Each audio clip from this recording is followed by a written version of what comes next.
It all started with a headline that felt like a slap in the face. Filipino English, a mere imitation, lacks authenticity, says linguistics expert. For millions of Filipinos, English is more than just a subject in school. It's the language of dreams, jobs, and prayers. Suddenly, an expert was calling it a cheap copy. The insult spread everywhere, on TV, in coffee shops, in office whispers. Imagine a call center agent in Cebu or a nurse in Dubai being told their English is fake. This wasn't just an academic opinion, it was an attack on identity and hard work. The drama unfolded at a language conference in Geneva. Maria Reyes, a young Filipino teacher, asked about celebrating linguistic diversity. The response was condescending and dismissive from one of the most respected experts in the room. Maria was publicly patronized, her English called not the real deal. That moment made Filipinos everywhere clench their fists, ready to prove their worth. The man behind the headline was Dr. Alistair Finch, a Harvard linguist and self-proclaimed purist. To him, only the Queen's English, or its American cousin, was real. Filipino English? Just a Creole, a tool, never the real thing. He'd never visited the Philippines, but he had theories, data, and a platform. His views echoed a common prejudice. If you have an accent, your words are less valid. Dr. Finch simply said the quiet part out loud, backed by his Harvard title. When he dismissed Maria Reyes in Geneva, he thought he was stating a fact. He saw her as a case study, not a person. But that one comment set him on a collision course with a nation. Soon, he'd be invited to the Philippines to see what he'd never bothered to look for.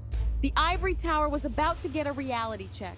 Dr. Finch accepted the invitation to Manila, confident in his theories. But the Philippines began to chip away at his certainty the moment he arrived.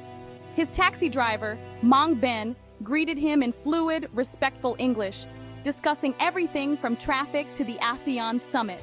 At his hotel, the front desk staff handled a reservation issue with flawless, warm professionalism.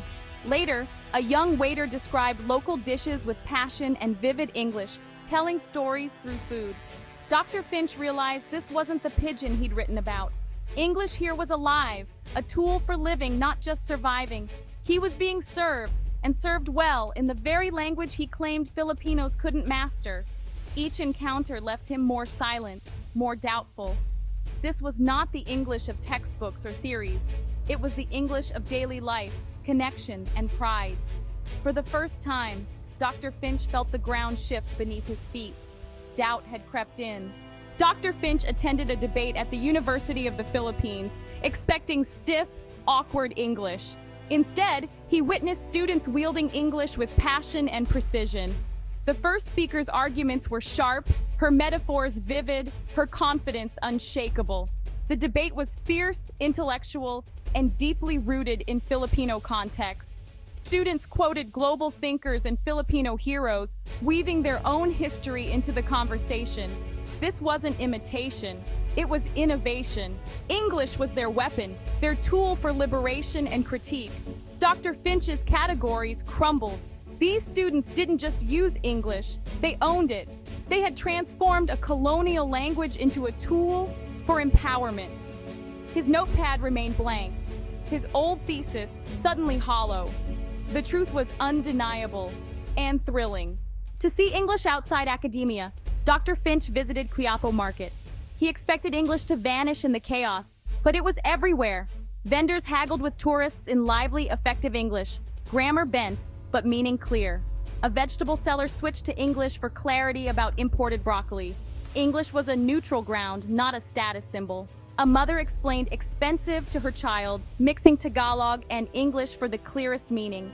Dr. Finch saw English woven into daily life, commerce, parenting, negotiation. It wasn't about perfection, it was about connection. English was a living thread in the Filipino tapestry. It was used to get things done, to bridge gaps, to teach lessons. The language was not foreign, it was familiar, flexible, and real. Dr. Finch's old ideas faded with every conversation. English here was as Filipino as adobo. Next to the market, Dr. Finch entered Quiapo Church, expecting to hear only native tongues in prayer. Instead, he heard an elderly woman praying in English for her son's safety abroad. The words were simple, raw, and deeply emotional, not from a prayer book, but from the heart. Others prayed in English too, a security guard, a businesswoman, each using English for their most intimate hopes. Dr. Finch realized English wasn't just a language of the head here, it was the language of faith, longing, and love. For many Filipinos, English had become a language of the soul. It was chosen for vulnerability, for prayer, for connection with God.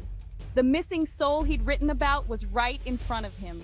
English was not borrowed, it was owned, integrated, and cherished. Dr. Finch finally understood. Language is about belonging, not just rules. The heart speaks in whatever words it needs. The main event was a packed conference in Manila.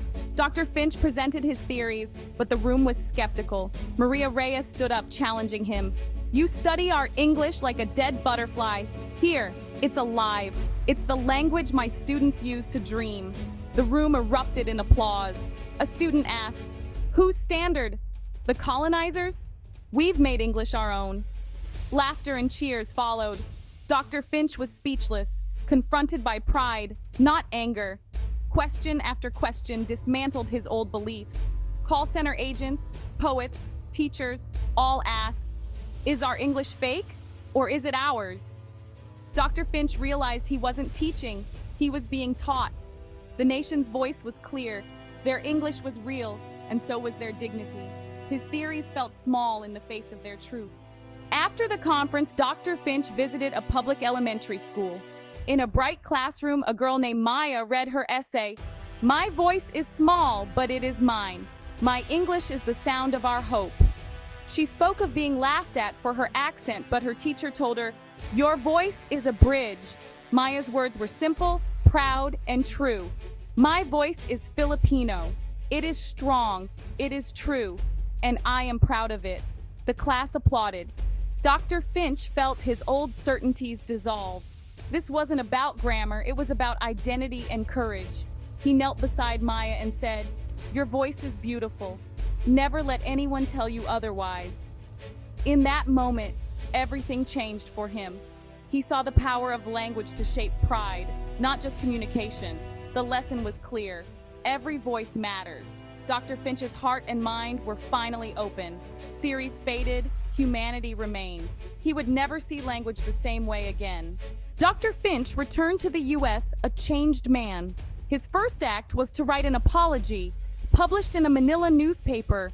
"I came to teach, but I was schooled by a nation." He retracted his Geneva statements, sharing stories of the people who changed him, especially Maya. At Harvard, he delivered a lecture on the soul of global English, a confession. "For years, I taught there was a correct English. I was wrong. I found a people who made English their own." He spoke of pride, faith, and the living language he'd witnessed. The lecture ended with a standing ovation. For Filipinos, it was global vindication. Their English, their voice, finally respected. In Manila, Mrs. Santos read the apology to her class. Maya beamed. Their voice had been heard. Dr. Finch's story became a lesson in dignity and courage. Every voice in every accent deserves to be heard.